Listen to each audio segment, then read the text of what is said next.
The Iceman cometh for the Indianapolis Colts. Matt Ryan no longer an Atlanta Falcon. He is now the quarterback in Indianapolis. That's the big thing that happened this offseason. They added a pass rusher with the trade for Yannick Ngakoue with the Las Vegas Raiders. Which people seem to just forget. Like that Rock Ya-Sin trade is just being forgotten.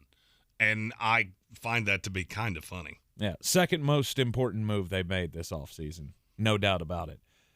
What can they do in the NFL draft, though? This is, of course, the post-free agency 7-round mock draft for the Indianapolis Colts, their first pick, because they, gave away that first-round pick for Carson Wentz last year.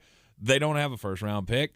The second round, 42 overall, Bernard Raymond, guard out of Central Michigan. And he's a guard that I think can play tackle. I do think he could play left tackle in the NFL. You're just going to have to understand that it's going to take a minute. I still believe Indianapolis will make some free agent moves. I think they're still in on Dwayne Brown. I wouldn't be shocked if Eric Fisher came back. I think one of those guys is going to Carolina. The other probably ends up in Indy, which would slide Bernard Raymond in at guard to start with. He's hyper athletic, started as a tight end, gigantic mountain of a man. The problem with him is that I've never seen him really develop the technique because he's so much bigger than the vast majority of people he comes up against. So he's going to have to learn that in the NFL. He struggled with speed. That's why you would move him into guard initially. And just know that he can be a movable piece. There are some offensive linemen in the NFL that are stuck. Some of them are just, you're a guard, you're a right guard, whatever the case may be, forever. Bernard Raymond's never going to be that. He's so athletic that he can do a lot of things. It's just this team is so good right now that you need a piece that can come in and contribute right away. And his initial contribution would be as a guard. He's a better run blocker right now than pass blocker as well. So that it's just going to be – and my hope is that whoever drafts him, in this case it would be Indianapolis, looks at him and goes, this is where we project you, and they push him that way. Not saying he can't do that he couldn't do the other things. I just perfect one, and then we'll deal with the versatility. I just want you to get really good at one first. At number 73 overall in the third round, Alec Pierce, wide receiver from Cincinnati. This is the receiver that seemingly no one wants. In every one of these we've done, whatever team I gave Alec Pierce to was bitching, going, but we want somebody else, and I don't know why. He's really long, really good athlete. I mean, the biggest knock on him is that the production was never there. Like, I don't think he ever broke 800 yards, or not. It was 900 yards. He had 873 yards last year at Cincinnati. It was the best year he ever had in his career. Okay. And, I mean, what do you want from me? He's a 6'3", really lean 4'4" receiver. This is the deep threat that you're looking for. Now, plays predominantly out of the slot, and I think that will probably continue in the NFL. He's a little thin, and by a little, I mean 7 pounds. This is not, hey, we've really got to work on you. One of the big knocks on him, he can't block. At his size, he can't block at all. So I think there will be teams that look at him and go, we're going to play him on the outside. There are a slew of slot receivers in this draft. Mm-hmm. And I think there are teams that would look at him and go, we're going to bulk you up to 225. We're going to improve some of the technique, because it was never really a technique problem with him. It was a size problem. And he would end up on a linebacker, and it just didn't go well. But the raw tools are there, and I think he's a kid that can come in and play pretty quickly. Hey, I bet Michael Pittman Jr. could teach him how to block. 100%. Unfortunately, he can't teach him to have bigger hands, which is – Oh, does he have Kenny Pickett hands? Not quite Kenny Pickett hands, but he got tiny little 9-inch hands. Yeah. I'm not overly worried about that because he has very soft hands. He's a good catcher of the football. Sometimes lets it get into his body, but these are all fixable things. He's a kid I really like. It's dumbfounded me how many teams or how many fans of teams have been, no, I want somebody else. And invariably they'll throw me somebody that's more flawed. Mm-hmm. It's just because he comes from Cincinnati, and there is a stigma still attached to that. And I understand that. In the fourth round, pick 122 overall, you've got the Indianapolis Colts here going to Coastal Carolina for an edge rusher, Jeffrey Gunter. If effort really meant much of anything on the scoreboard, this could be a first-round pick because he's got an insanely high motor. Has gotten better every year at Coastal Carolina. Played a good number of snaps. I'm really fond of this kid. The problem is that he has some athletic limitations because he's not as fast as you would like him to be. 6'4", 260, ran a 4.7. I would like him to be a little faster. The thing of it is that I think he can come into the league and you don't really need a lot from him immediately. He's a rotational piece behind Ngakoue, behind Kwity Paye, and I think it goes in. He could be a third pass rusher, which is what he should be early on. Kind of reminds me of his teammate Teron Jackson that came out last year that I was also very fond of. Coastal Carolina just does a great job of recruiting lesser recruited players and turning them into guys because they recruit a ton of high motor, high energy players, and that's exactly what Jeffrey Gunter is. At 159 overall, the first of 2 picks in the 5th round for the Colts, Bailey Zappi, quarterback out of Western Kentucky. I'm still going to maintain he says his name wrong. If your name is Bailey Zappi, it should be Zappy, not E, because your name is Bailey Zapp. I'm sure some people will be shocked that Indianapolis doesn't go quarterback. When you have this little draft capital, it's hard for me to mock in a guy that may or may not ever have a future. I was asked on a show about a week ago, if Sam Ehlinger was in this draft, where would he go? And I hadn't really thought of it that way. Him and Matt Corral would have very similar grades to me. Oh, wow. Corral would be higher, but not by as much as you want. But Ehlinger could, in this class, could potentially be a high 2nd-round pick. Probably high. I think he would be a back into the 2nd, high 3rd, if there were more teams that needed quarterbacks. I'm not in love with this class. I like Sam. I love Sam Howell. I like Malik Willis, and everybody else is different levels of boo. Yeah. Now, Bailey Zapp, he's a kid that I genuinely believe has the pieces, but he's going to be a project. He's got one of the better deep ball arms in this draft, and he's got a lot of zip. The problem is that decision-making is less than ideal, and he's coming out of an offense that decides a lot of those things for you. So I've always equated this to learning another language. All right, he's coming to the NFL knowing one language, and he's getting ready to have to learn a completely different one because he's never run an offense like this. So if you expect much from him early, you're going to be disappointed. Now, if he's somebody that you can put in mothballs for a year or two with the intention of he's the emergency 3 next year, probably the emergency 3 the year after that, and then possibly the backup moving forward from there, which is Matt Ryan's time frame, by the way.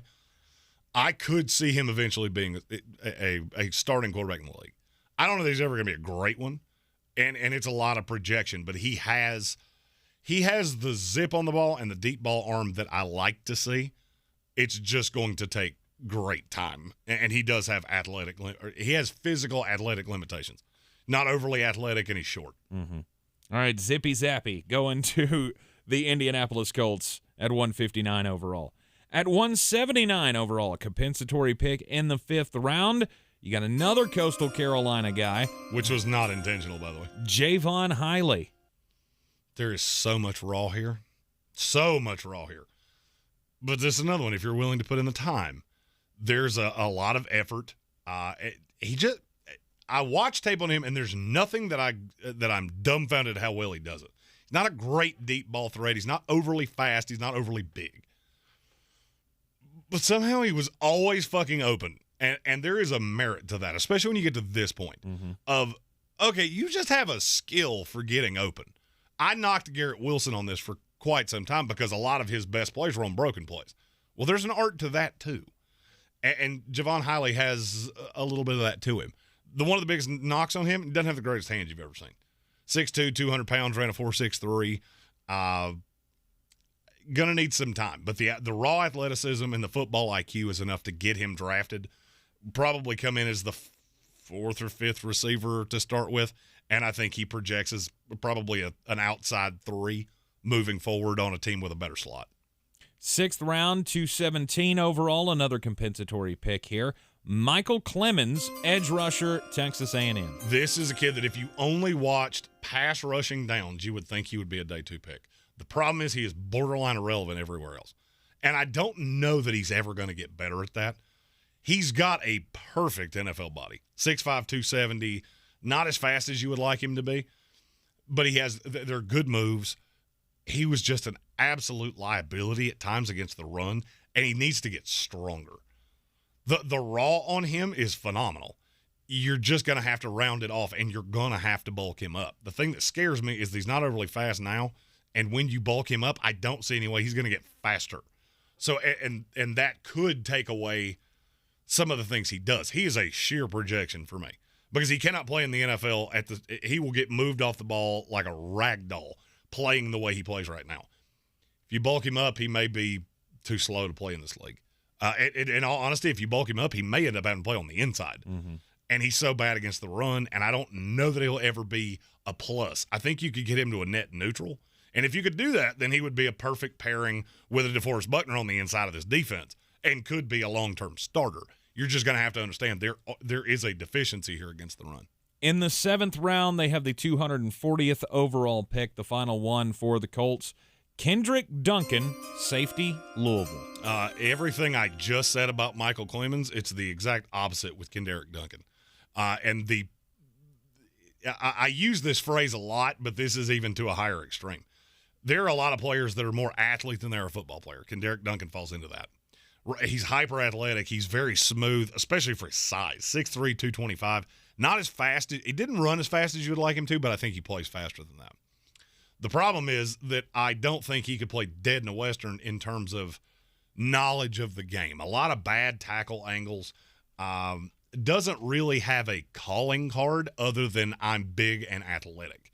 So would project as a special teams contributor to start with the intention of we're going to work with the physical limitations and really play to the physical strengths that you have because this is a big safety. There are teams that probably grade him as a linebacker, and I wouldn't blame them because he would be a great linebacker project. I don't think that's how Indianapolis would use him. But another project that if you put the time in could pay dividends. Might not make the roster. Yeah. That's the way 7th rounders work. Right. Well, 7 picks in this 2022 NFL draft for the Indianapolis Colts. Start out with Bernard Raymond. I mean, that's what Indianapolis does. Just get great linemen to come in and start forever. And now I'm sure somebody's going to say, well, what about a corner? Well, you traded Rock Ya-Sin for a reason. So there's somebody that you believe in. I don't know exactly who it is. And there is a possibility. There's still a couple vet corners out there that I've heard Indy tied to. So I am under the impression that they are going to deal with corner in some other way. You wouldn't make a move like trading Rock Ya-Sin, and I understand you got Yannick Ngakoue, but you would have done it some other way if you didn't have a plan. And that plan to me is not, we'll figure it out at 42. Mm-hmm. Because there's a possibility all of the corners that grade that high are going to be gone. There are a slew of teams that need those guys.